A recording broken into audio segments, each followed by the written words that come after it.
പ്രകാശമേ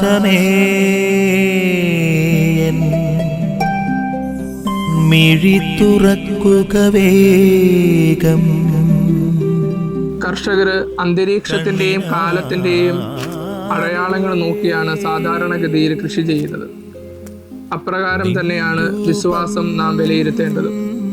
വിശ്വാസത്തിന് വേണ്ടി, നമ്മുടെ വിശ്വാസ വളർച്ചയ്ക്ക് വേണ്ടി ദൈവം നൽകുന്ന അടയാളങ്ങളെ വിശ്വാസത്തിന്റെ കണ്ണുകളോടെ വിലയിരുത്തി വിശ്വാസത്തിന്റെ വളർച്ചയിൽ പുരോഗതി പ്രാപിക്കുവാനായിട്ടാണ് യേശു ഇന്ന് നമ്മളോട് ആവശ്യപ്പെടുന്നത്.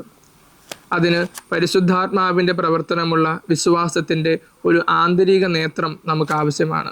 സഭാപിതാവായ മാർ അപ്രൈം ഈ ആന്തരിക നേത്രത്തെ ഷാഫിയ എന്നാണ് വിളിക്കുന്നത്. അതായത് ഒരു ഇന്നറായി നമുക്കെല്ലാവർക്കും ഉണ്ടായിരിക്കണം. നമ്മുടെ ചുറ്റുപാടുകളെ നിരീക്ഷിക്കുമ്പോൾ, നമ്മുടെ കൂട്ടുകെട്ടുകളെ നിരീക്ഷിക്കുമ്പോൾ, ദൈവം നൽകുന്ന അടയാളങ്ങളെ നിരീക്ഷിക്കുമ്പോൾ അത് വിശ്വാസത്തിൻ്റെ തലത്തിൽ മനസ്സിലാക്കുവാനും ഉൾക്കൊള്ളുവാനും സാധിക്കുന്ന ഒരു ഇന്നറായി. അതിനുവേണ്ടി നമുക്ക് പ്രാർത്ഥിക്കാം, പരിശ്രമിക്കാം. ആമേൻ. നിൻ വഴിയേ